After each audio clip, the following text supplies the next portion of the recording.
重生到洪水末世前一天，我没有囤粮，没有打造庇护所，更没有花光积蓄去购买一艘航母，因为我根本没有钱。不过还好，我有一根从不空军的神级钓鱼竿，只要垂钓就能无限升级钓取万物。回想昨天时还是前天，洪水淹没了我脚下的15层老楼，我拆了家里一切能用的资源，做了个简易的木筏，开始航行。这时，女友楚心发来信息：阿凡，我好害怕，我家快要被淹了。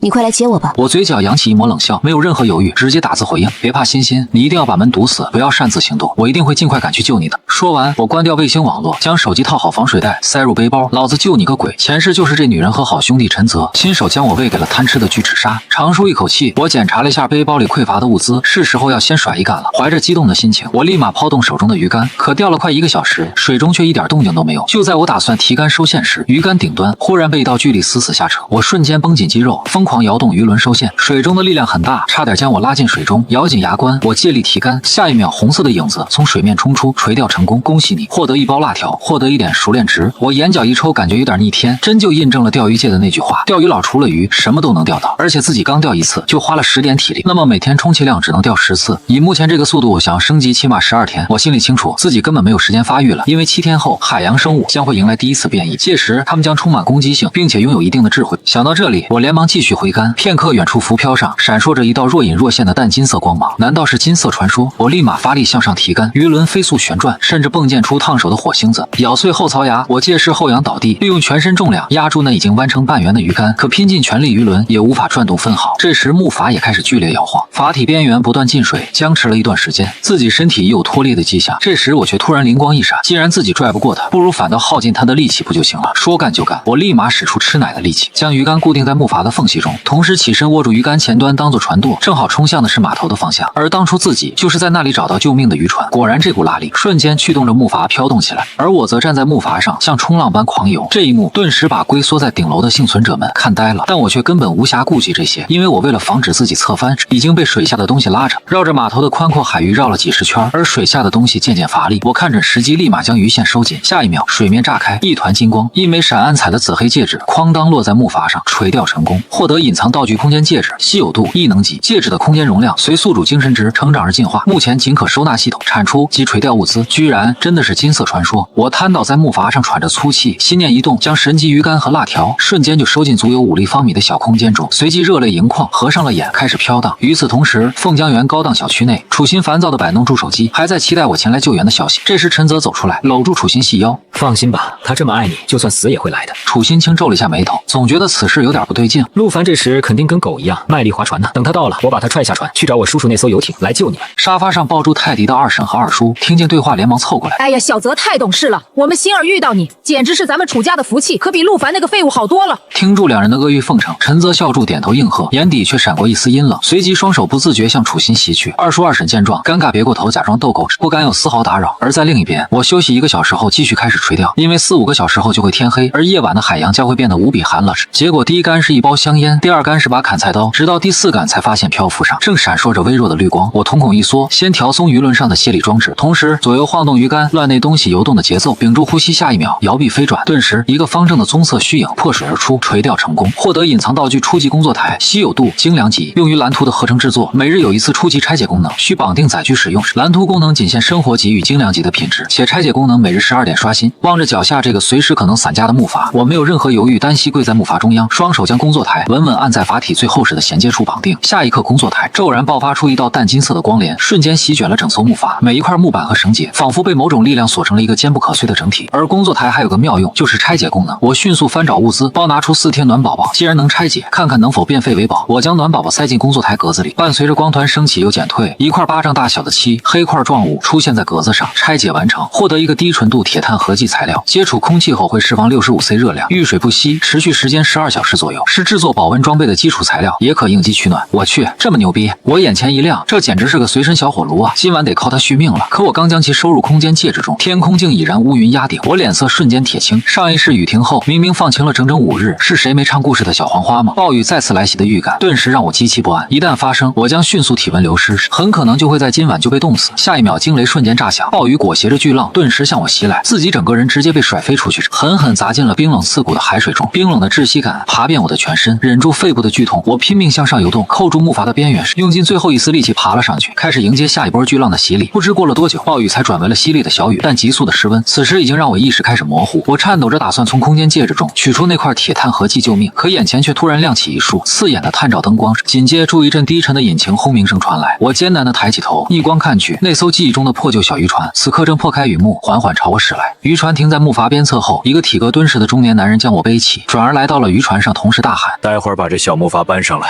劈了能当柴火烧。片刻，我来到温暖干燥的休息室，这时一个古铜色皮肤的女孩没好气道：爹，外面这么危险，还下着雨，非要救他干啥？男人笑了笑，将我轻放在地板上，接着麻利地帮我扒下湿透的外套。张小敏虽然嘴上抱怨，但还是提起个不算暖和的小火炉，扔到了我的面前。臭小子，我爹好心救你，警告你别有什么坏心思，不然一脚就把你踹下去喂鱼。我费力抬起眼皮瞥了他一眼，美女是美女，可就是这一身腱子肉，恐怕练过武术，惹不起啊，惹不起。随着两人出门后，我念一动，从空间戒指中取出了那块铁碳合剂取暖。等恢复知觉，我立马竖起耳朵，因为门外传来阵奇怪的打击声。只见外边甲板的雨棚下，一个体重200斤的黄毛正抡起消防斧，对住我那艘木筏疯狂输出。这鬼玩意儿是铁做的吗？我砍了半天都砍不动。庄牛扔掉斧头，一屁股坐在甲板上撂起挑子。他身旁的瘦高黄毛陈阳见他不干活，直接踢了一脚。天天不爱吃那么多肉，连个破木筏都砍不动。就在这时，张卫国的声音传来：你俩咋脸色这么差？两人苦笑两声，止住木筏。张叔，这玩意儿硬得出奇啊，斧头砍不动。张卫国虽然有些纳闷，但还是示意两人先去休息。你们说停游艇的码头应该就快到了，找到了就叫你们。说罢，就带住张小敏回到驾驶室，看着张家父女走远，陈阳晃了晃手中的斧头，低声冷笑：哼，等找到了游艇，你们父女俩就等着喂鱼吧。庄牛瞬间爬起来，表情惊恐：陈哥，咱们真要杀人啊，俺怕坐牢啊。陈阳反手就是一巴掌：你个猪脑子，全世界都淹了，坐个屁的牢啊！与此同时，休息室内，你捂住晕眩的脑袋，浑身酸痛，查看系统面板后，果然发现自己已经中度感冒了。在缺医少药的末世时，一场重感冒有时比天灾还致命。然而就在你挪到连接着驾驶室的门口找水时，里面的对话却瞬间让你一震。张小敏讪讪地说道：那俩黄毛总感觉不是啥好人，咱们真帮他们找游艇吗？张卫国拍拍张小敏肩膀：别担心丫头，等找到了游艇，咱们借点油就往西边的西环山开去。听说那里有人建立临时据点，是唯一的活路。门外的你这时处瞳孔微缩，上一世如果自己没记错，那里是方圆500里内唯一安全的官方基地。只可惜上一世被陈泽那个蠢货拖累时，飞在海上找这艘破游艇，错过了最佳转移时间，从而让我成了他们逃亡的牺牲品。也就在我想的此刻，张小敏猛地拧开门把手，下一刻我直接摔倒在地。我尴尬地望着两人，艰难开口：那啥，有没有水？张卫国眉头一皱，走上前一探我的额头，下一刻直接蹦了起来：居然这么烫！丫头，去烧点热水来。支走张小敏，他拉开身旁的抽屉，随即翻出一个写着999的药盒。要知道，在这文明崩塌的末世，一粒药足以让2个成年男人拼上命，甚至能换昔日女神的彻夜服侍。魏国抠出一颗递到我手里，暖暖的很贴心，这东西金贵我也不多了，你吃一颗听听吧。看住手心的胶囊，我眼神复杂。张卫国是个好人，但可惜在末世，好人通常死得最快啊。然而就当我吃完药香的道谢时，门外忽然传来一道惊呼声：张叔，快停船，我们看到游艇了。闻言，张卫国将舵交给赶来的女儿，随即走出驾驶室，靠在船舷边，很快便接近了游艇。可他却不知道下面发生的事儿，差点要了自己的命。陈阳给庄牛使了个眼神，跟着张卫国跳上游艇上探查，发现油表满油，游艇内部也并无任何问题。这时张卫国感觉到气氛不对：小陈，既然找到渔船了，那咱们之前说好的借点油，没问题吧？陈阳拍拍双手，灰尘呲牙一笑：没问题，张叔开口哪能不行？随即便折返回渔船拿工具，而张卫国这熟练低头整理起软管，可下一秒被一记闷棍直接撂翻，整个人直接扑倒在甲板的积水中，身子抽搐了2下不动了。陈阳扔掉木棒，甩了甩震麻的手，庄牛拿起早准备好的尼龙绳，将半昏迷的张卫国反剪双手捆了起来。忽然驾驶室的门打开了，张小敏一眼便看到倒在地上的父亲，他想都没想，直接抄起门边的消防斧冲了过去。可陈阳却反应极快，一把薅住张卫国的头发，随即将折叠刀顶在他颈动脉上。张小敏斧头举在半空，眼圈都红透了。你们是畜生吗？没有我爹，你们早在海里喂鱼了。陈阳吐了一口唾沫，神情不屑时，我又没求你们救，少拿这种道德绑架我，把斧头扔了跪下。张小敏只能绝望地跪倒在地。下一秒，庄牛趁机将他也捆了起来，随即在一旁搓住手，满脸猥琐。游艇这么大，咱俩正好缺个女人。张卫国目眦欲裂，拼命挣扎，却被陈阳一脚踹在心口。把那个装物资的保险箱密码告诉我，我可以考虑让你女儿活着。可张卫国却闭上眼，一声不吭，知道女儿落在他们手中，就算现在不死，以后也会生不如死。见状，陈阳站起身，眼神恶毒：胖子，去把那个病鬼拖出来。片刻，我脸色惨白，被拖了出来。陈阳把招叠刀扔给庄牛，把他脑袋割下来，让张叔看看待会儿他女儿怎样的下场。庄牛怪叫一声，给自己壮胆，下一秒举起刀朝你冲去。可由于甲板太滑，整个人竟笨重的压在你身上，几秒钟过去竟一动不动。陈阳骂骂咧咧的走过去，抬脚踹了庄牛屁股一下，但依然没有任何反应。然而就在陈阳翻开身体的一瞬间，忽然一道寒光猛然从肥硕的尸体下窜了出来，利刃划过陈阳，猛地偏头，下一刻捂着脑袋惨叫着向后跌去。地面的积水上顿时多了只血淋淋的耳朵。你撑着膝盖摇摇晃晃站起来，没有理会陈阳的哭嚎，举起柴刀向陈阳脖子劈去。可忽然一个巨大的侧浪狠狠拍在船身上，本就虚弱的我脚底一软，竟直接摔在甲板上，而砍柴刀脱手飞出，划到了陈阳脚边，局势也随之瞬间逆转。陈阳愣了一秒，眼中爆发出狂喜，他连滚带爬的扑过去，一把抓起那把砍柴刀，狰狞的咆哮：“臭小子，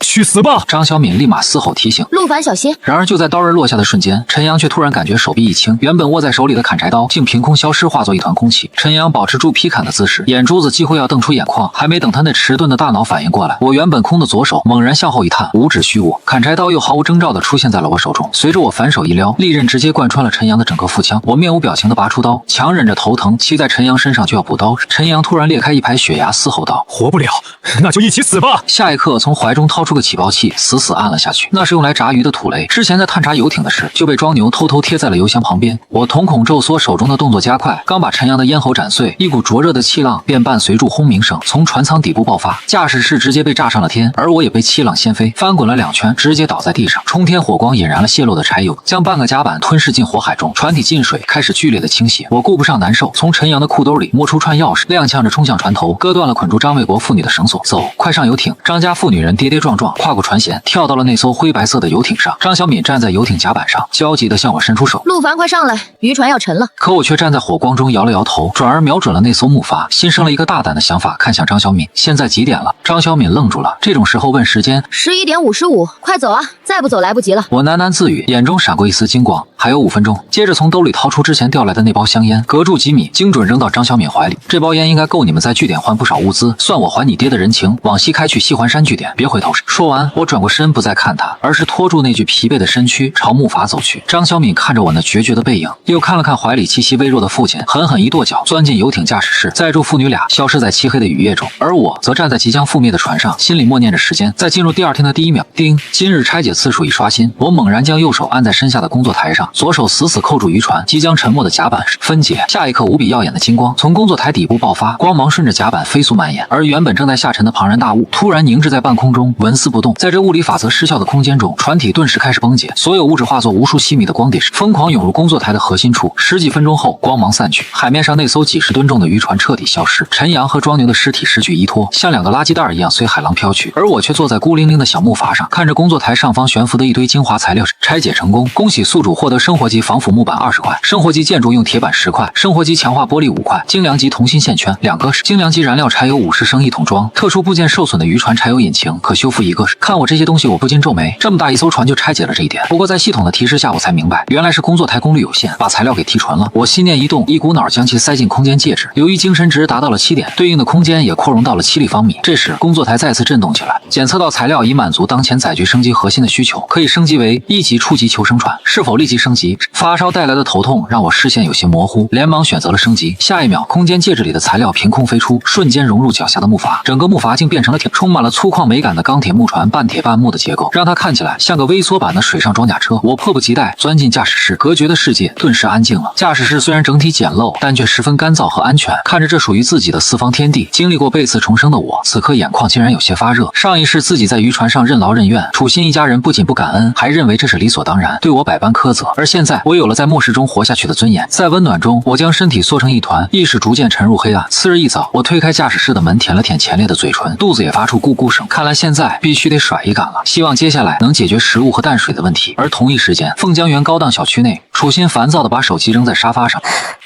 烦死了，彻底没电了。看着桌上仅剩的半包饼钱，他捂着咕咕叫的肚子，眼神里满是怨毒。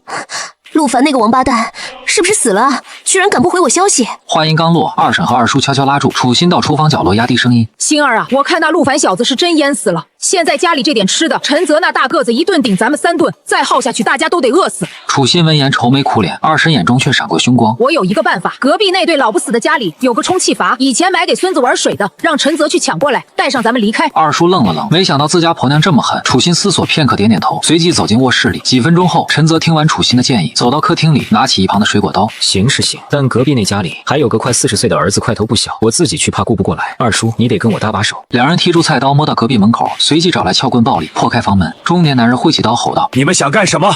滚出去！”陈泽冷笑一声，身形暴起，手中的刀直奔对方脖颈。他练过几年散打，而且下手极黑。中年男人还没反应过来，脖子上就被划开一刀大口子。老夫妻俩哭喊着扑上来拼命，场面瞬间失控。混乱中，二叔大腿被老头临死前捅了一刀，陈泽抓住机会，瞬间解决掉两人。二叔惨叫着跌坐在地，看住一屋子惨状，浑身发抖。小泽，快扶我一把！陈泽甩了甩刀上的血珠，喘住粗气走过来，接着居高临下的看着二叔。二叔伤得挺深啊。是啊，快带我回去包扎。陈泽蹲下身，声音平静的可怕。带着你还得分你吃的，还得照顾你。这船就那么大，你这么大岁数了还是个瘸子，别拖累我们了。二叔瞪大眼睛，还没来得及求饶，心口瞬间一股凉意。陈泽面无表情，搅动了一下二叔胸口的刀柄，死了一了百了，省得大家都累。没想到第二次杀人，感觉还是那么爽。缓了会儿，陈泽找到充气阀，顺便将屋内物资扫荡一空，最后把二叔尸体从窗边扔到楼下的洪水里。做完这一切，陈泽回了屋内，见二叔没回来，楚心和二婶急忙询问。陈泽红着眼眶，那群混蛋下手太狠了，二叔为了救我，被他们推下窗户了。二婶两眼一翻，嚎啕大哭，楚心也吓得捂住嘴，眼泪直掉。陈泽一把搂住楚心，把她的头埋在自己的肩膀处。欣欣还好，我命大回来了，等我养2天伤咱们就走，我一定带你活下去。楚心感动得一塌糊涂，紧紧回抱住这个满身血腥的男人。而此时下午1点，我却坐在船头，享用着自己上午钓上来的货食。上午这5竿，除了维持生存的矿泉水和牛肉钱，还有一根洁净橡胶管、一捆木方以及一包石英砂。虽说都是生活级的低阶杂物质，但在末世，这些物资都是能利用的好东西。又过了一段时间，我抓紧时间继续递竿，随着浮漂猛然一沉，绿光绽放，钓上来的物品竟让我瞬间呼吸骤停。垂钓成功，获得64式手枪一把，稀有度精良级，可靠性很强，但弹匣容量只有7发。在这个秩序崩塌的末世，这就是绝对的真理。这下真走狗屎运了。你将其小心翼翼收进空间戒指，信心大增，继续开始垂钓。但2个小时后，第7竿喜提，一个生活级的防风打火机；第8竿血，赚一床生活级的真空压缩的羽绒被。我不禁感慨，哪有小孩天天哭，哪有赌狗天天输？我要重铸钓鱼佬的荣光。果然，在自己全神贯注的第9竿时，浮漂上再度亮起期待已久的绿色光芒。哈哈哈，给爷出货！垂钓成功，获得精良级蓝图，初级低滤式淡水净化器。我激动的一拍大腿，立刻将蓝图放在工作台上查看。一个简陋却又能救你狗命的装置，相比蒸馏阀所需要的能源成本更低，产出的淡水更稳定，但过程由于缺乏电力和高压泵，过程漫长的会让你像砸了它。盯着工作台，你微微皱眉。几个副材料倒是还好，但主材料光靠钓鱼太看脸了，万一期间没钓到淡水，人多半就记了。我抬头看向不远处时，前方200米处是栋30层高的写字楼，屋里肯定有鱼缸或者家用净水设备，拆出个家用 RO 反渗透膜滤芯应该不难，有枪有刀，搜楼去。可刚开动引擎的瞬间，空气瞬间凝固了，工作台上标注着一串醒目的红字：引擎状态严重受损，需精良级机械维修包或同等级零件修复纸。我一巴掌拍在脑门上，昨天光顾着升级船体爽了，忘了这破引擎是坏的。黑着脸，我从空间戒指里拿出了一根木方，接着用砍柴刀临时做了个木桨，开始回归原始人状态，以一种龟爬的速度向那栋写字楼死死的滑去。经过半个小时的力量训练后，累成狗的我终于靠在写字楼18层的外墙玻璃上，从落地窗看过去，里面是家被淹了一半的公司。我将船头卡在窗户内，握紧了手里的砍柴刀，另一只手感受住空间里的64式手枪，深吸一口气，翻窗进屋，水位刚好没过膝盖。我每一步都走得很轻，快速扫视了一圈，黑暗中才发现里面竟空空如也，这是被搜过了。接下来我又连续看了几家公司，但情况却都如出一辙，恐怕这楼里的幸存者已经形成了有组织的团体。冷哼一声，我目光朝天花板看去，既然集中了物资，那就省得一家家找，直接上门抢吧。然而就在你刚路过一家小办公室时，一股浓烈的腐烂的腥臭味扑面而来，我下意识屏住呼吸，贴着墙根凑到了门口，可下一幕借着昏暗的光线，竟让你看到了里面骇人的一幕。卧槽，这么狠！只见那原本不算大的办公区里，竟飘着4、5具女性不堪入目的尸体，显然生前遭受过非人的折磨。这才末世第6天，洪水还没完全淹没良知，这楼里的家伙就已经不当人了吗？然而就在我准备后撤时，楼梯上方突然传来沉重的脚步声和说话声，我迅速闪身，躲进旁边的阴影里，暗中观察。没过几秒，2个穿着肮脏的西装、面容枯槁的男人一前一后抬着一具新鲜的女尸走下来，两人像扔垃圾般将尸体扔进那间满是死人的办公室中。后面那个戴眼镜的男人抹了把脸上的汗水，麻木道：“真造孽啊！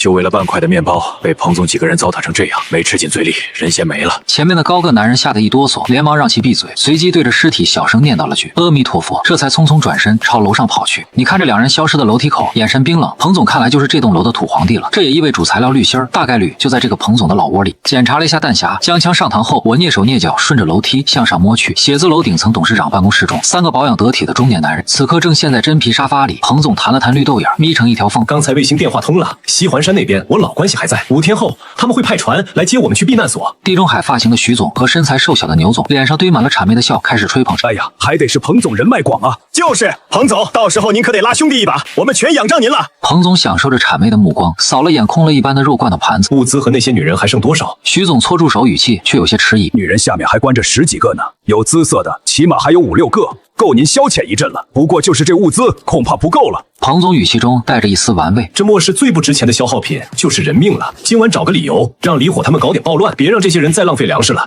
而此时，29层开放式办公区里，上百号幸存者挤在这里。这时，一位身材苗条、高1米5冲200斤的周小丽开口：“这几天上去的那些女的，指不定在吃香喝辣呢。虽是卖身，但总比在这儿饿死强吧。”瘦弱的小优眼神空洞，有些不安。那些上去的姐姐没一个回来，会不会出什么事？可周小丽却翻了个白眼，满脸不屑。那几个货本来想傍大款，这下如愿了，谁还愿意回这猪圈？说完还故意放大音量抱怨。不过那几个臭男人眼神真差，我这种天生丽质的美女都看不见。然而就在这时，大厅入口突然传来骚动，寸头男人李火带着几个壮汉走进来，他是彭总的亲信，也是这一层幸存者的管理者。周小丽瞬间两眼放光，像个肉弹战车一样冲了过去，地板都跟着颤了3颤。她故意夹着公鸭嗓，娇羞开口：“李火哥哥，这次是不是又要选人上去享福啊？您看我皮肤白皙微胖可人，保证让彭总满意。”全场瞬间陷入死寂，所有人都瞪大了眼睛看着这坨几乎成正方形的微胖女士，胃里一阵翻腾。李火的嘴角抽搐了2下，他强忍下自己的恶心，因为没人知道他这次下来根本不是选美，而是要在晚上的大清洗前先处理掉几个刺头麻烦货。他后退2步，给手下使了个眼色：“这头肥猪算一个，带走吧。”手下心领神会，强忍着恶心假笑：“美女，跟我们走吧，彭总在上面等着呢。”周小丽还以为自己被选中，傲气的冷哼一声。这时李火瞥见旁边小优长得不错，那个女孩长得不错，也带给彭总看看。可谁料小优刚站起身，周小丽竟突然一脚踹在他肚子上，小优本顿时后脑勺磕在地上，当场昏了过去。周小丽还假惺惺喊着：“哎呀，对不起小优，姐不是故意的，刚刚脚滑了。”可他心里却盘算着，绝不能让别人抢了这享福的机会。李火看小优奄奄一息，只能低声吩咐手下：“这女的快不行了，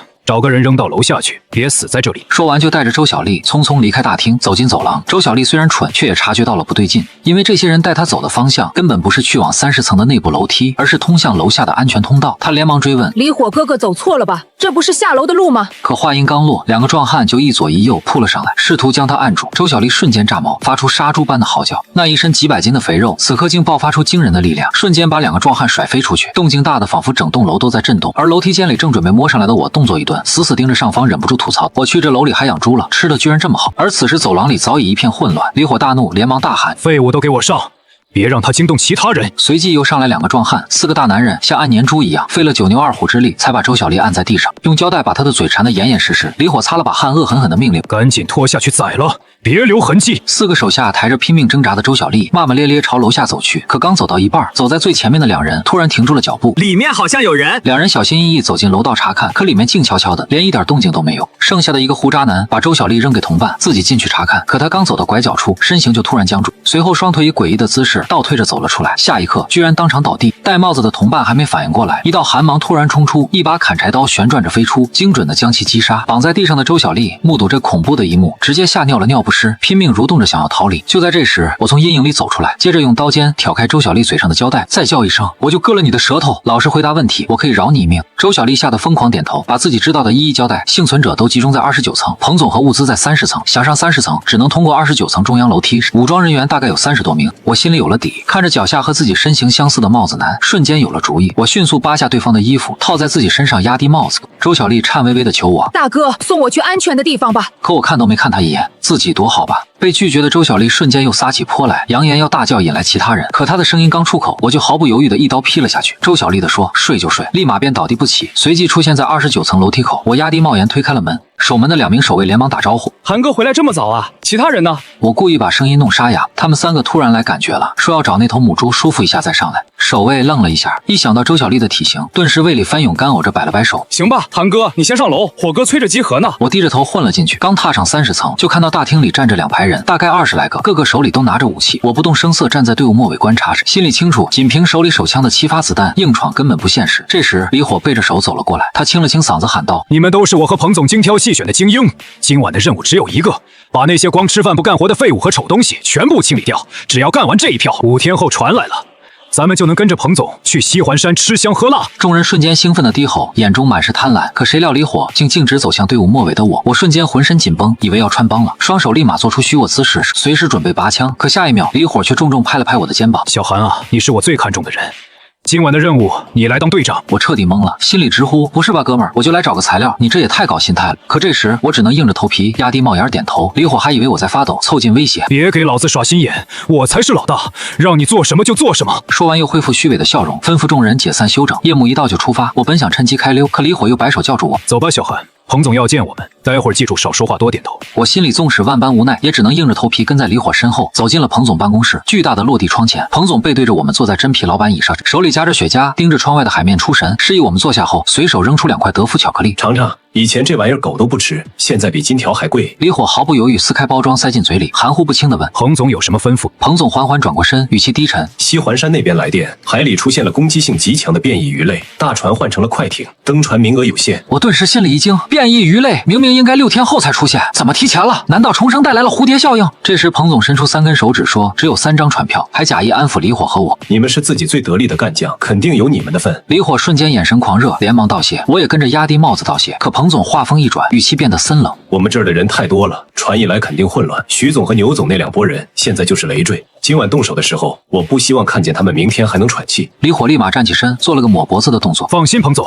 今晚暴乱一起，我就带着小韩去办了他们。”随即彭总让我先出去歇着，他要和李火说私事，我求之不得，连忙退了出去。可刚关上门，就听到彭总压低声音对李火说道：“其实船票只有2张，小韩这人虽然忠心，但脑子太轴，带上他不如带上2箱罐头，等处理完徐总他们，顺手把小韩也清理了。”李火愣了1秒，随即露出残忍的笑容：“彭总英雄所见略同，我早就看他不顺眼了。”而彭总在李火走后，看着窗外的落日，嘴角勾起一抹嘲弄：“李火啊，李火，真是一条好狗，但可惜船票从来就只有1张。”随着夜幕降临，写字楼里没有电，只有几个铁皮油桶里烧着桌腿和木板，火光摇曳，勉强照亮大厅。我借着火光摸清物资存放的地点，就在以前的财务室，而门口则站着6个彪形大汉，互相监视着。透过门缝，我隐约看到里面的物资，角落里赫然摆着几台拆下来的商用净水器。我心里顿时一阵窃喜，功夫不负有心人，终于找到了。可就在我盘算怎么下手时，一只大手突然重重拍在我的肩膀上，只听李火的声音传来：“小韩，你在看什么呢？时间到了，跟我走。”咱们先干正事。瞥了一眼守卫和李火，我清楚强攻不明智，不如将计就计，等乱起来再动手。于是沉默的点点头，跟着李火来到徐总和牛总的所在地。两人站在一间豪华套房门前，即便隔音再好，也能听到里面传来男女欢愉的尖叫声。李火冷笑一声，给了我一个眼神，下一刻猛然一脚踹开大门。正在捉迷藏的徐总吓得一激灵，顿时开始破口大骂：“李火，你不想活了？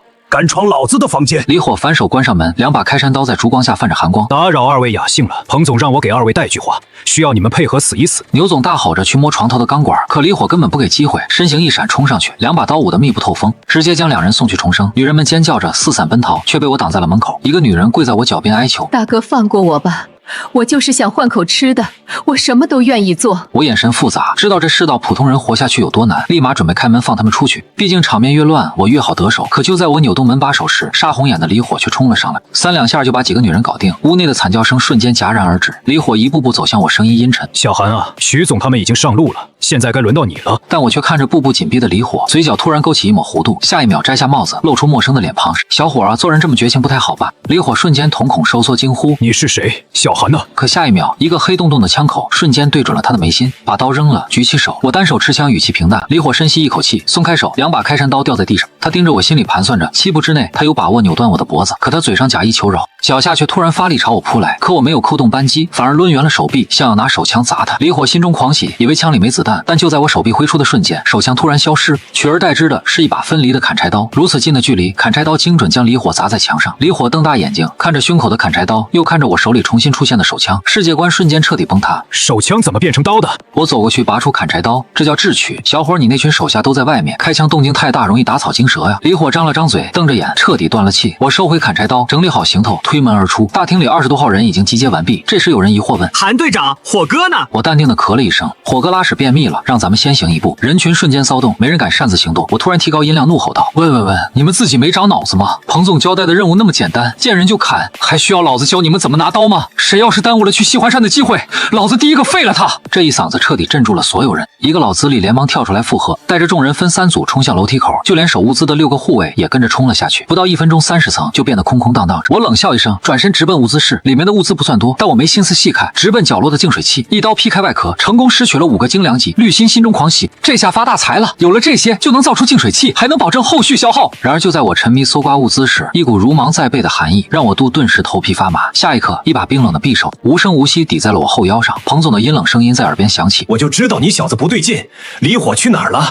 怕是被你杀了吧？我心里一紧，怎么也没想到彭总竟然悄无声息地摸了过来，自己接下来该如何脱身？这时彭总手里的匕首又往前送了半寸，刺破了我的衣服，还伸手在我身上摸索，但没摸到武器，只摸到了滤芯。他忍不住大笑：原来偷的是这玩意儿，能轻松做掉离火，还能混进来，小伙子有点手段，是个人才。他把滤芯扔回给我，后退一步，摆出礼贤下士的模样：我不杀你，还要给你一个机会，我给你一张去西环山的船票，你当我的心腹，帮我在据点建立末世商业帝国，如何？我看着他高高在上的嘴脸，嘴角扯了扯，有些不屑。就这没兴趣，一张破船票就想让我当走狗，这人简直是当土皇帝当傻了。彭总脸上的笑容瞬间僵住，敬酒不吃吃罚酒，10几年没动手了，不知道功夫还丢没丢。话音刚落，我就被彭总一拳击中胸口，瞬间闷哼一声，撞在墙上，四肢麻痹，连抬手拔枪的力气都没有。彭总缓缓抬起匕首，又给了我最后一次机会，还说要说个我肯定感兴趣的秘密，那就是官方把据点选在西环山，根本不是因为地势高。我连忙应下，毕竟保命要紧。可就在彭总准备说出秘密时，一道惊雷突然炸响，淹没了他的声音。窗外暴雨如注，彭总突然僵在原地，眼神惊恐地盯着窗外。不可能，那东西怎么会？我顺着他的视线看去，借着雷光看到漆黑的海面上，一个巨大的黑影正破开巨浪，急速朝写字楼游来。那不是船，而是一个活物。紧接着，一道低沉的闷响从海底传来，整栋30层高的写字楼剧烈摇晃，地板瞬间龟裂，承载着大量物资的楼板彻底崩塌。我和彭总都随着碎石坠落下去。29层的大厅里，幸存者们哀嚎不止，天花板突然坍塌，物资和2个大活人重重砸在地上，烟尘散去。彭总摔得灰头土脸，很快站起来，他吐了口带血的唾沫，指着我：算你命大，接下来解决他们，就当是你的投名状。我冷笑一声，缓缓爬起来，手指逐渐恢复知觉，看着冲过来的彭总，我突然开口：你有没有听过一句话，7步之外什么最快？彭总握紧匕首，满脸横肉抖动，下一秒脚下猛然发力，像一颗出膛的炮弹冲向我。这一撞，若是普通人骨头都会碎完，可我却没有躲，只是右手轻轻一翻，一把64式手枪凭空出现在掌心，抬手瞄准，动作行云流水。7步之外枪快，而7步之内枪又准又快。彭总瞳孔骤缩，惊呼：你不讲武德！可陪着他闹的只有一声清脆的枪响，在死寂的大厅里回荡。他至死都没想明白我的手枪究竟藏在了哪里。见此一幕，全场瞬间死寂。那些杀红了眼的人看着我手里的枪，个个吓得脸色煞白，四处乱窜。但我根本没空理会他们。刚才海底的巨响和黑影绝对不是自己能应付的，此地不宜久留。可就在我准备趁乱离开时，8个手持砍刀的亡命徒却对视一眼，瞬间围了上来。富贵险中求，只要抢到枪，整栋楼的物资和女人就都是我们的。看着逐渐逼近的亡命徒，我不耐烦地咂咂嘴，既然想抢，那就都留在这里吧。同时在心里盘算着，子弹只剩6发，面对分散站位的8人，根本无法逐个击破，而且子弹珍贵，不能浪费在这些炮灰身上。深吸一口气，我突然向一侧暴冲，砰的一声枪响，侧方一个反应最慢的打手当场倒地。没等其他人反应过来，我手里的手枪凭空消失，取而代之的是一把砍柴刀。我借着重势，身形鬼魅般切入2人之间，刀刃精准，短短2秒就有3人倒地，剩下的5人瞬间僵住，被我恐怖的效率吓得双腿发软，谁也不敢再上前。可就在这时，一声更猛烈的撞击声传来，整栋写字楼剧烈倾斜，角度瞬间超过30度。大厅里的幸存者们失去平衡，像罐头一样顺着地板滑向落地窗，玻璃碎裂，几10个人影坠入漆黑的大海，连个水花都没溅进。我也不受控制的往下滑，凭着超快的反应，我反手将砍柴刀插进地板，可刚稳住身形，一个亡命徒就抱住我的小腿，像抓住救命稻草一样哀求。我只觉得下半身一沉，砍柴刀发出不堪重负的吱嘎声。我本就被彭总打了一拳，没有任何犹豫，我立马一脚踹在他的面门上，看着对方坠入大海，我丝毫没有心软。末世中心慈手软只会害死自己，而此时写字楼的倾斜角度还在加剧，已经快变成墙壁。砍柴刀的刀柄逐渐变形，我知道不能再耗下去，随即抬头看向走廊入口的城中柱，意念一动，神级钓鱼竿出现。我左手握紧鱼竿，右手猛地挥竿，鱼线精准绕过城中柱，绞成稳定的结，又将鱼线缠在身上，拔出砍柴刀当做登山镐，一点点往上挪，终于爬到城中柱上方，跳到走廊里。但还没等我开心起来，写字楼的上半部分彻底断裂，我感觉整个世界都颠倒了。失重感袭来，我被狠狠甩在天花板上，又重重砸回地面。紧接着，强大的水压冲破大厅玻璃，冰冷的海水瞬间灌满整个空间，我顿时被海水卷走，撞在走廊拐角处，眼前一黑，意识差点中断。恍惚间，我仿佛回到上一世，自己被推下船，被鲨鱼撕咬的绝望。瞬间，老子重活一世不是为了当水鬼的。强烈的求生欲支撑着我，憋住最后一口气，我在浑浊的水中辨别方向，拼命朝走廊尽头的落地窗游去。还有20多米的距离，凭现在的肺活量，拼一把就能上去。可就在我双腿猛蹬，准备加速上浮时，一股毛骨悚然的水流波动顿时从我脚下传来。借着雷光，我看到深渊之中，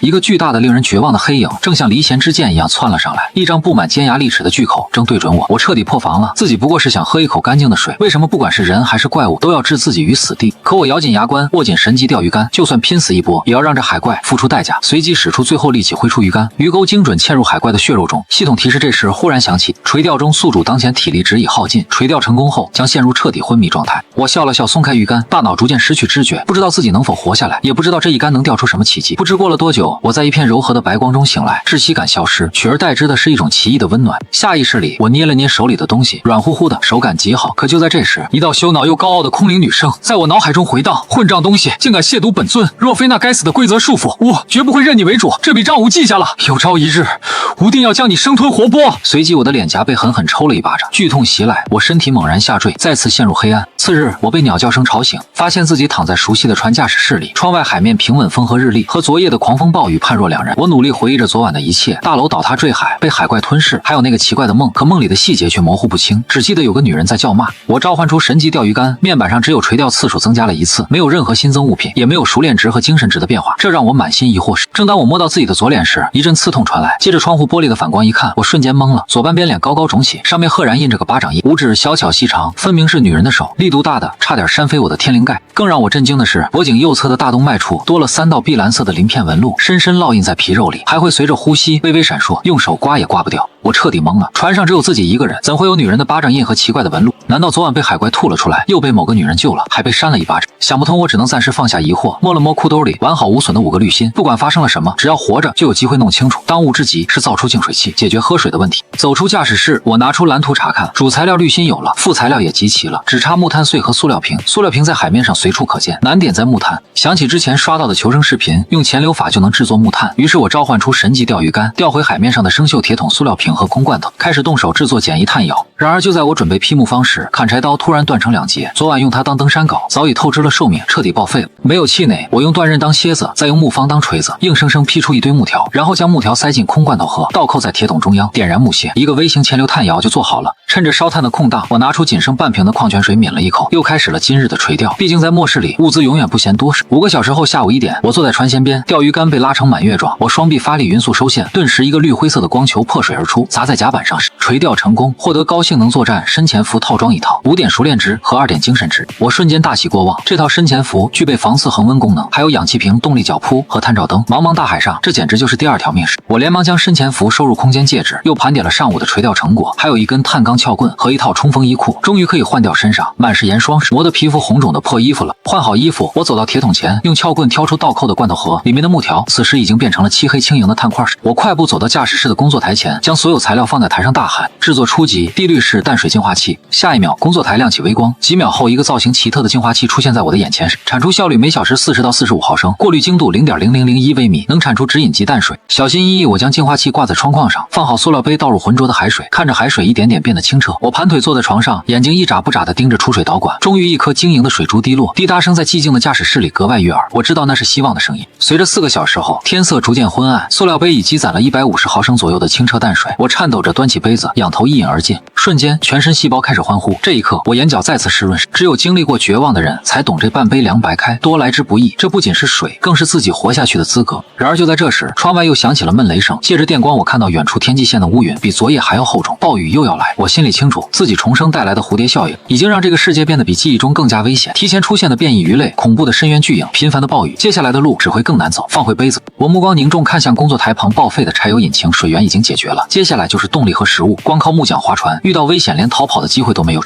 握紧拳头，我眼神坚定，必须尽快修好引擎，然后去西环山据点寻找更多物资和机会。这一世我不仅要活着，还要比任何人都活得更舒服。而与此同时，凤江园小区的高层住宅里，陈泽瘫在沙发上，手里捏着一个空矿泉水瓶，徒劳的往嘴里倒着，嘴唇起满白皮，喉咙干得发痛。楚心拿着水果刀切开垃圾桶里的苹果皮，试图吸吮一点水分。二婶抱着虚弱的泰迪，眼神呆滞的看着窗外的乌云哀怨。这日子啥时候是个头啊？但他们不知道，远方的海面上，我已经找到了活下去的希望，而他们的命却该怎么保下来呢？这时，陈泽将空瓶子狠狠砸在地上，下一秒扯着嗓子怒骂：“喝了脏雨水，上吐下泻，厕所还反了水，这破楼简直就是座活棺材。”楚心缩在一旁，怯生生开口：“要是陆凡还活着就好了，他肯定带了很多物资。”这句话瞬间点燃了陈泽的怒火。陆凡，你就知道陆凡？他猛地站起手，青筋暴起，眼睛恶狠狠盯着楚心。那家伙早就死在海里了，指望他送水，简直是做梦。随即，他转身拖出瘪扁的双人充气阀，眼神狠厉地扫过楚心和二婶。明早雨一停，就去码头找游艇，不去就等着渴死。二婶吓得浑身哆嗦，不敢反驳。三人连夜轮流踩充气泵，为了那点渺茫的生机，赌上了一切。可他们不知道，那个被陈泽骂作死在海里的我，此刻正躺在木船的驾驶室里，被清晨的第一缕阳光唤醒。守了一夜的净水器下，塑料杯早已接满了清澈的淡水，沉甸甸的足足500毫升。在这淡水比黄金贵100倍的末世，这一杯水足够让人为之拼命。我屏住呼吸，小心翼翼捧着杯子，强忍着想一口喝干的冲动，一滴不漏灌进密封瓶里。有了这台淡水净化器，就算漂在海上1年，我也绝不会变成干尸。而此时木船无动力漂了一夜，竟把我带到了威市西城区宋氏娱乐那栋金碧辉煌的网红高楼，就在左侧1公里外，离昔日的凤江园不过5-6公里。我看着那栋楼，心里没半点波澜。陈泽楚心的死活根本不值一提，眼下最要紧的是修好那台报废的柴油引擎。可工作台弹出的修复方案却给了我当头一棒，合金去轴、高压喷油嘴、密封活塞环组，全是缺的核心零件。这时我猛然想起，宋氏大楼附近有个大型5金机电市场，就算淹在50米深的水下，重型机械零件也绝不会被水流冲走。我从空间里掏出高性能作战深潜服，啃了最后半包牛肉干补充能量，接着麻利换上全套潜水战衣，深吸一口气，纵身跳了下去。深潜服的恒温系统瞬间锁住体温，水压也被卸去大半。我像条鱼一样在水里穿梭时，5000流明的头灯光柱刺破黑暗，却没发现不远处的阴影里，一双碗口大泛着猩红妖异光芒的眼睛正死死盯着我的身影。树根触手一摆，悄无声息地跟了上来。水下50米死寂的可怕，只有呼吸阀的嘶哈声和水泡的咕噜声。昔日的柏油马路成了淤泥海藻覆盖的深沟，豪车杂乱堆叠，车窗破碎，而且附近定有巨型海怪出没。握紧撬棍，我不敢耽搁，拼命朝5金机电市场的方向游去。可好不容易摸到市场门口，却发现卷帘门被死死压锁。我把撬棍插进门缝，双脚蹬地，手臂发力，在陆地上能轻松撬开的门，在50米水下却难如登天。我咬着牙用杠杆原理一点点硬磨，10多分钟后，随着嘣的一声脆响，滑轨变形，终于撬出一个仅容一人钻过的豁口。可抬头看氧气表，从下潜到现在已经过了20分钟，氧气瓶只剩40分钟的余量，留给找东西的时间只有20分钟。我钻进店里一片狼藉，随即直奔未倒的柜台。万幸密封塑料盒里找到高压喷油嘴，角落维修台上还有未拆封的密封活塞环组。可翻遍整个存货区，最关键的合金去轴却连影子都没见着。就在这时，氧气报警器急速响了起来，剩余氧气只剩6分钟。我当机立断抓起零件，塞进腰包就往豁口走。可刚探半个身子，一道庞大的黑影赫然出现在10米开外的浑浊海水里。我心里一紧，以为是大白鲨，赶紧屏住呼吸，关掉头灯，想借着黑暗隐蔽。可那黑影竟像是长了眼睛，脑袋直勾勾转过来，猩红的眼睛死死锁定了我。我瞬间打开头灯，光柱打在黑影身上的那一刻，我倒吸一口凉气。这哪是什么大白鲨，上半身是变异鲨鱼，灰白色的皮肤，两腮外翻，长满尖锐骨刺，下半身却没有尾鳍，取而代之的是7、8条粗壮的暗红色章鱼触手，吸盘足有碗口大，每一次挥动都搅起浑浊的泥沙。这根本就是跨物种的畸形怪物。张沙被强光激怒，喉咙里发出高频震动，一股肉眼可见的水波纹瞬间炸开，我耳膜剧痛，脑袋嗡嗡作响，整个人像被重锤砸中，瞬间失去平衡。还没等我缓过神，张沙的巨力狠狠撞在卷帘门上，原本坚固的门像纸糊似的凹陷进去，紧接着卷帘门被彻底撕裂，张沙的头颅挤进来，血盆大口对着空中胡乱撕咬。我慌忙后退，借着动力角球拼命躲避，可屋漏偏逢连夜雨，氧气报警器的声音越来越急，剩余氧气只剩1分钟，动力绞痛还突然传来抖动，直接过载进入冷却模式。速度一慢，身后的水流瞬间湍急，张沙的血盆大口近在咫尺。我刚想游动左腿，就被狠狠咬住。深潜服的防刺功能像纸一样脆弱，利齿刺穿防护层，深深扎进肉里，剧痛瞬间席卷我的全身。我痛得浑身痉挛，却没放弃抵抗，挥起撬棍狠狠戳向张沙的眼睛。可当当2声，撬棍竟被弹飞，这怪物的眼皮上竟覆盖着一层透明骨膜。张沙吃了痛，性情更加狂暴，疯狂甩动脑袋，想扯断我的腿。3条触手缠上我的腰和双臂，越勒越紧，窒息感和剧痛同时袭来，我的视线开始发黑，骨头被勒得咔咔作响。死神的镰刀已架在了我的脖子上。然而就在我以为自己必死无疑时，脖颈处那3道沉寂的闭塞鳞纹突然爆发出灼热的温度，随即一股热流瞬间传遍全身，顿时耀眼的闭塞光波以我为中心环形炸开，死死咬住我的张沙竟被直接弹飞5、6米，重重砸在墙壁上。我捂着大腿跌在淤泥里，大口喘着气。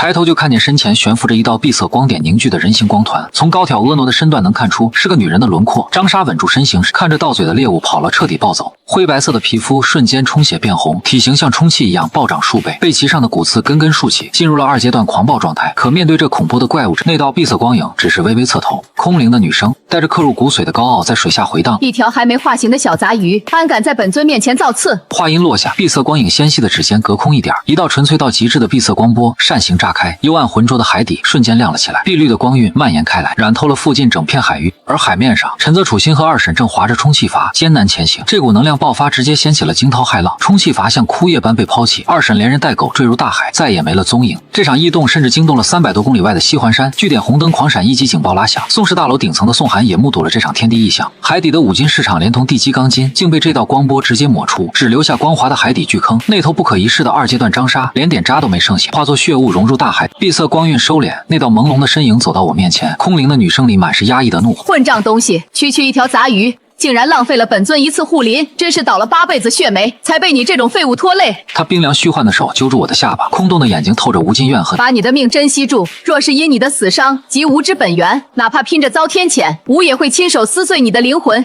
让你永世不得超生，记住了吗？我被那股威压震得心口骤停，只能拼命点头。女子冷哼一声，化作点点星光消散，保护性的光球也随之破碎，冰冷的海水瞬间倒灌。我这才发现氧气瓶早已空了，可我下意识蹬腿，却发现腿上的剧痛消失了。低头一看，身前符破了个大洞，里面的皮肤却光洁如新，连个疤都没有。我来不及感叹，借着冷却完毕的动力，脚皮又全速上浮，狼狈地扒住船舷，翻上甲板，贪婪地呼吸着新鲜空气，后背凉飕飕的，手脚止不住的颤抖。我摸向脖颈，3道碧色鳞纹只剩2道，最下面的那道彻底消失，只留淡淡的红印。原来这是3次保命的机会，竟被我浪费了1次。而那个神秘女子究竟是谁？一指断海，翻手为云，覆手为雨，这等力量早已超出了人类的认知。可我还没从惊魂未定中缓过神，不远处的海面上就传来了划船声，一艘皮划艇朝我驶来，2个壮汉坐在船上，手里拿着自制长矛和西瓜刀，面目不善。我听着他们的对话，后舱的胡渣男嫌弃木船破旧，前舱的光头则狞笑着说要把我打晕带回去。船上的物资2人私吞，反正宋少不在乎。2人麻利翻上甲板，光头用刀背敲着护栏，颐指气使地喊：“喂，小子，宋少看得起你，请你上去聊聊。先把身上的东西交出来，尤其是食物，敢私藏打断你的腿！”我刚在水底憋太久，缺氧的后遗症让胸口剧烈起伏，半眯着眼没回应。胡渣男不耐烦地上前想搜身，可刚踏出一步，砰的一声枪响，震得甲板嗡嗡响，他的脑门上瞬间多了个洞。光头瞬间懵了，腿一软，跪在铁板上拼命磕头：“大哥误会，天大的误会！宋少看你一个人，怕你有危险，让我们来接应的。”我面无表情走过去，枪口顶在他的脑门上：“谁派你们来的？想干什么？”光头哆嗦指着宋氏大楼，语速快得像机关枪。我却根本不信这蹩脚的谎话，抬头看向宋氏大楼顶层，哪怕隔着老远，也能感觉到一道目光在注视着这里。我收回枪口，光头刚松了口气，我左手一翻，6棱撬棍凭空出现，精准砸在他头上，他连惨叫都没发出来，直挺挺倒了下去。我把他踹进海里，冷笑自语：“放你回去报信儿，我又不傻。”这一枪就是最好的震慑。短时间内，宋氏大楼的人绝不敢再来招惹一个有枪的狠人。疲惫到了极点的我睡了一觉，醒来时肚子饿得咕咕叫。这几天靠牛肉干和辣条填肚子，热量缺口太大，怕是瘦了10多斤。我拿起神级钓鱼竿，坐在甲板上，若不是满世界的废墟，倒真有几分度假的味道。就在我盯着浮漂发呆时，楚心二婶尸体依然飘向我船边，这张尖酸刻薄的脸我记得很清楚，上一世就是她站在船上，看着我被鲨鱼啃食，见死不救。挑了挑眉，我抄起木桨，对着尸体狠狠一戳，把尸体顶开。上一世你看着我喂鲨鱼，这辈子就好好尝尝海水的滋味吧。而另一边几公里外的海面上，陈泽和楚心没了二婶，还丢了物资。楚心的指责让陈泽彻底爆发，他一巴掌扇在楚心脸上，走投无路的2人最终决定前往宋氏大楼赌一把生机。而我的垂钓也终于迎来了惊喜，鱼线猛地一沉，我扬竿收线，一个印着烫金大字的黑色礼盒落在甲板上，顶级啊，和牛烧烤套餐，我眼睛都直了。抱着礼盒钻进驾驶室，巧的是天空刚好飘起小雨，我清理掉工作台上的零件，支起一次性自热烤炉，撕开包装，2块巴掌大的牛眼肉躺在盘子里，红白相间的雪花纹理像艺术品。我点燃速燃炭，抹上黄油，黄油融化的奶香味瞬间在船舱里炸开，把和牛放在烤盘上，滋啦一声油脂冒泡，霸道的肉香混合着果木烟熏味填满了整个鼻腔。我又开了一罐冰可乐，蜡烛的昏黄火苗在雨幕中跳动，一口焦酥嫩滑的和牛，一口冰凉的可乐，丰沛的肉汁在口腔里爆开，碳酸的清爽冲刷着食道，极致的满足感让我全身毛孔都在舒展。而此刻的宋氏大楼顶层，宋寒和钟叔的晚餐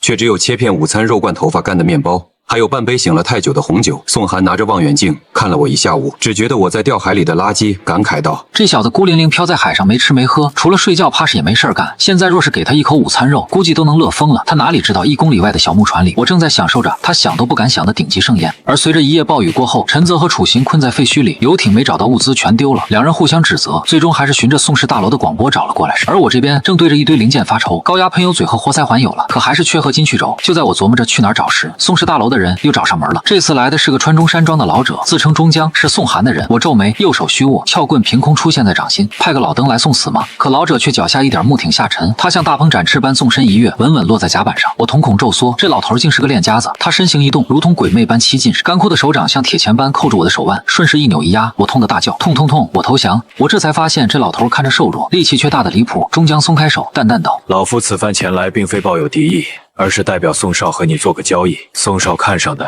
是你在海啸中活下来的本事，想拉拢你。我顿时沉默了。末世初期，各大势力最缺的就是人才，而宋氏大楼那种地方，保不齐就有我急需的合金曲轴。与其像无头苍蝇一样乱找，不如去龙窝里碰碰运气。就算谈崩了，跑路也不成问题。我当即答应，却提出2个硬要求：第一，上去后谁动这艘船，我杀谁；第二，交易谈不拢，别想强留我。逼急了，我拼着这条命，也拉着你们宋少一起上路。中将微微点头，一口答应。我跟着中将上了宋氏大楼，到了50层会客室，终于见到了宋寒，一身蓝黑西装，金丝眼镜，斯文儒雅。而他身边的女人，竟是龙国著名影星沈清月，一头大波浪卷发，紧身包臀裙，身材火辣，却满脸不耐烦。沈清月本想摆大明星的架子，见我一脸茫然，冷哼着说：自己的脸天天挂在市中心 LED 屏上。我恍然大悟，咧嘴一笑：大明星啊，我想起来了，以前夜深人静的时候，我可没少对着你犯错误呢。这句话一出，空气瞬间凝固，沈清月的脸涨得通红，指着我气得发抖：你这个流氓东西！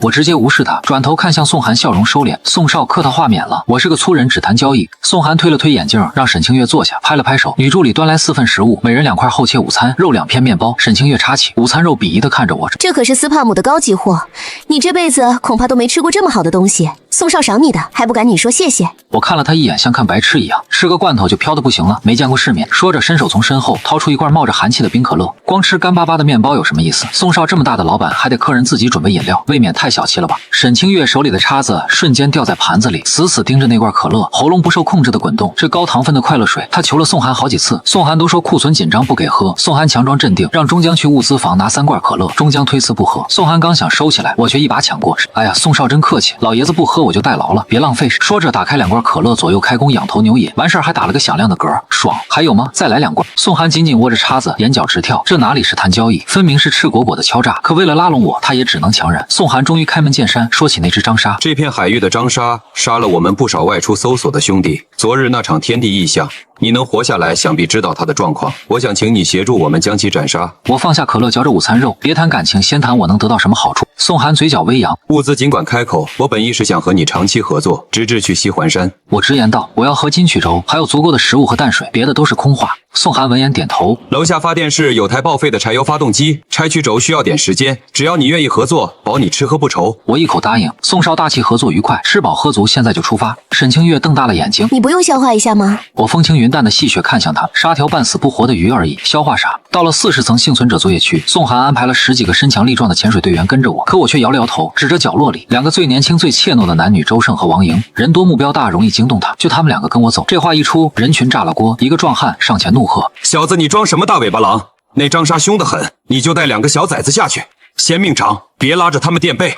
我瞥了他一眼，冷笑，真是头脑简单四肢发达，谁会傻到去送死？这是战术，懂吗？中将沉喝一声，所有人都不敢再多言。周胜和王莹战战兢兢的出列，跟着我去换潜水服。到了大楼25层的进水区域，我检查着气动鱼枪，周胜和王莹却缩在台阶上瑟瑟发抖。我嘱咐道，待会儿下去一切听我指挥，别乱跑，否则神仙也救不了你们。可这话却成了压垮2人的最后一根稻草。周胜抱着头痛哭，我亲眼见过那怪物把队长撕成2半，就咱们3个怎么可能活下来？王莹也哭着说不想死。我看着2人无奈叹气，这心理素质能活到现在也是奇迹。不过这也正好合了我的意。我突然换上悲壮的神情，把鱼枪背在背上，你们俩留在这儿。2人瞬间愣住，王莹难以置信，你自己下去不是送死吗？我挺直腰杆，目光坚定，总得有人去啊！我不入地狱谁入地狱？为了人类能活下去，为了这该死的末世能有一线希望，这点风险算什么？周胜和王莹彻底被打动，羞愧和敬佩涌上心头。周胜抹掉鼻涕，陆哥，我跟你一起去。王莹也跟着点头，我也去。但我却厉声喝止，胡闹！你们才多大，还有大好前途？这种玩命的事轮得到你们吗？周胜小声嘀咕。可陆哥，你也不老啊！我沧桑大笑，仰头看着天花板。想当年我走过南，闯过北，火车道上压过腿，厕所里面喝过水，我的经历不是你们能比的。说完，我带上呼吸器，义无反顾地跳进冰冷的海水中，只留下周胜和王莹在岸边哭着大喊：“陆哥，你一定要活着回来啊！”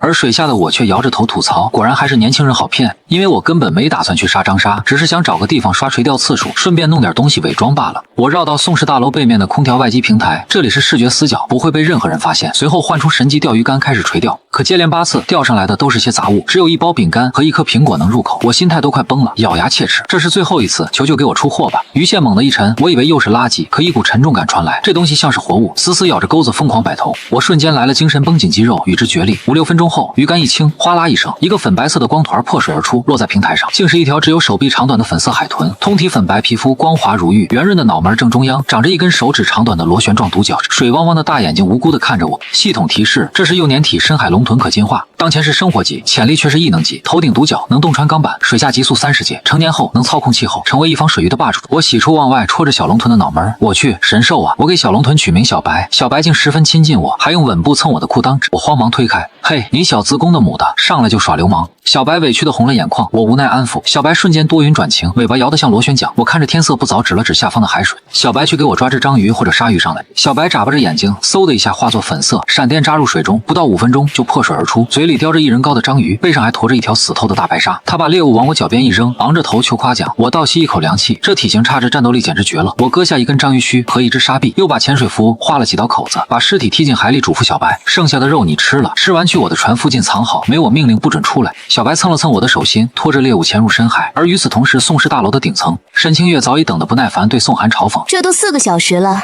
那土包子指不定死在下面了，也就你还傻乎乎的等着。宋寒眉头紧皱，心里也没了底。这时钟江却开口了：老夫看不透他，但他临走前的自信不是装出来的，或许他真有底牌。另一边，周胜和王莹在进水区域等了4个半小时，以为我必死无疑，正要去找钟叔，身后的水面突然传来气泡声，我的脑袋猛地钻出来，大口喘着气。别动手，嫂子，我是我哥。我带着他们回到40层幸存者聚集区，此刻这里的气氛压抑到了极点。有人抹着眼泪说：“我害死了周胜和王莹。”有人吵着要找宋寒讨说法。沈清月捂着鼻子嫌弃：“宋少这笔买卖亏大了，那土包子多半是弃船跑了。”宋寒背在身后的拳头微微捏紧，难道他真的看走眼了？就在这时，生锈的后门被缓缓推开，我浑身湿透的走了出来，潜水服破了好几个大洞，身后却空无一人。那个之前被我怼过的壮汉瞬间冲了出来，揪住我的衣领怒吼：“姓陆的那2个孩子呢？”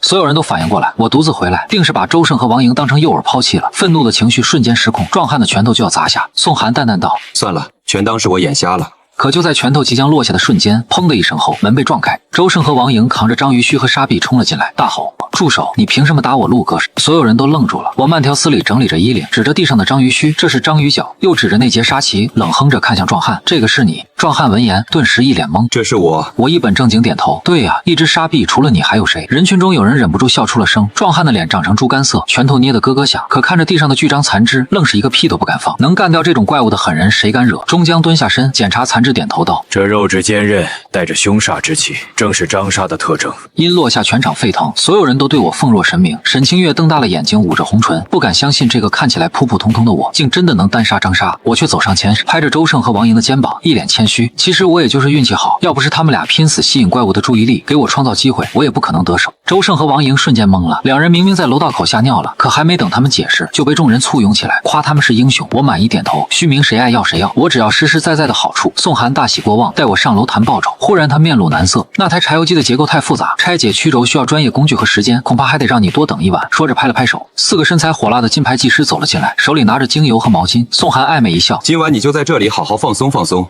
明天一早曲轴双手奉上。”我心里冷笑，宋寒这老狐狸是想用糖衣炮弹软禁我，慢慢同化。上一世的我或许会心动，可现在我却假意答应。既然宋少这么客气，那我就恭敬不如从命了。天一黑，我偷了曲轴就溜，看谁能拦得住。夜幕降临，细雨如丝。陈泽和楚新称其实这充气阀终于赶到了宋氏大楼，两人浑身湿透，面黄肌瘦。守卫搜查后确认没带武器，便放他们进去了。一进大门，一股暖流扑面而来，大厅里点着篝火，有人在烤肉，那股海鲜肉香让两人口水直流。一个幸存者递过2串烤章鱼，运气真好，刚来就赶上加餐。这是咱们楼里的大英雄，陆凡打回来的猎物。陈泽和楚心狼吞虎咽，听到我的名字时，两人瞬间如遭雷击。陈泽的眼里更是燃起了滔天怒火，怕是怎么也想不到，我竟抛下他们独自享福。而此刻的48层豪华套房里，我穿着宽松睡袍躺在大床上，我正享受着4个美女技师的按摩。敲门声突然响起，沈清月穿着紫色包臀裙、黑丝红底高跟鞋，精致的妆容遮住了憔悴，一双桃花眼媚态十足。她关上门坐在我身边，娇声道：“之前是我眼拙，得罪了陆先生，还望您大人不计小人过。”我低头看着她的手，咧嘴一笑：“沈小姐，这是要我帮忙疏通管道。”沈清月的手指猛地僵住，心里怕是把我骂了千百遍，可还是强压怒火，夹着嗓子：“宋寒不靠谱，说好带我去西环山，却一拖再拖。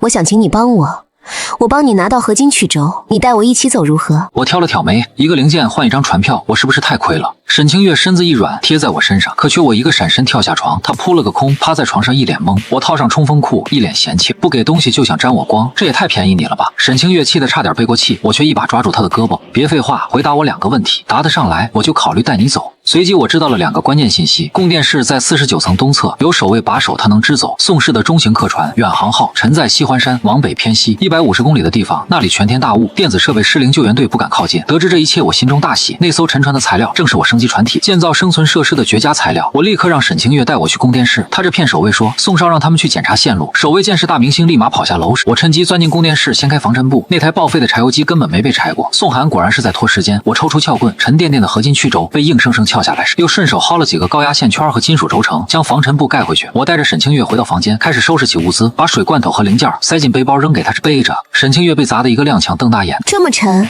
我背。”我白了他一眼，怎么想坐享其成，一点活不干就想蹭船票。他气得咬牙切齿，却只能忍气吞声，背着背包跟在我身后。两人趁着守卫交班，沿着后门通道狂奔到25层的货口。外面狂风暴雨，海水飞溅，沈清月累得满头大汗，看着漆黑的海面，声音发颤：“没有船，我们怎么走？”我露出自信的笑容：“放心，我早就安排好了。”我把备用皮划艇藏在前面的潜水走廊房间里，双人的正好。说着，把背包接过来：“包给我，你去拖过来。”沈清月一听有皮划艇，眼睛瞬间亮了，撒腿就往那个房间跑。可推开门一看，房间里空荡荡的，别说皮划艇，连块破木板都没有。他瞬间反应过来自己被骗了，发疯一样往豁口跑，大喊：“陆凡！”可等他冲回货口，平台上早已空空如也，我早已没了踪影。而此刻的海面上，我正趴在小白的背上，抱紧两侧，听着身后的怒骂，摇了摇头。这蠢女人说什么都信。我拍了拍小白的脑门，小白全速前进，回船上装引擎去。小白欢快地叫了一声，尾巴一甩，载着我劈波斩浪，消失在茫茫夜色中。宋氏大楼顶层，沈清月赤着脚冲进来，对宋寒哭喊：“哼！那个混蛋骗我，偷走了合金曲轴跑了。”宋寒手里的铅笔瞬间断成2截，他猛地冲到落地窗前，海面上我的那艘木船却早已消失得无影无踪。而就在这时，终将推门而入。宋少，40层来了2个幸存者，自称是陆先生的亲友，一直吵着要见您。陈泽和楚心被带进会客室，一见宋寒，立马谄媚道：“宋少，我是陆凡的兄弟陈泽，她是陆凡最爱的女人楚心，我们特意来投奔的。”宋寒冷漠道：“我如何相信你们？胃口吃的管狗叫爹的人我见多了。”两人急了，忙说：“陆凡左眼角有颗泪痣，右手手腕内侧有个腰果形状的红胎记，这是只有亲近的人才知道的。”宋寒眯起眼睛，我的泪痣他见过，手腕的胎记也隐约看到过，看来两人说的是真的。他淡淡道：“很不巧，他刚刚走了，还骗走了我这里的物资。这样的话，他的债就让你们来偿还吧。”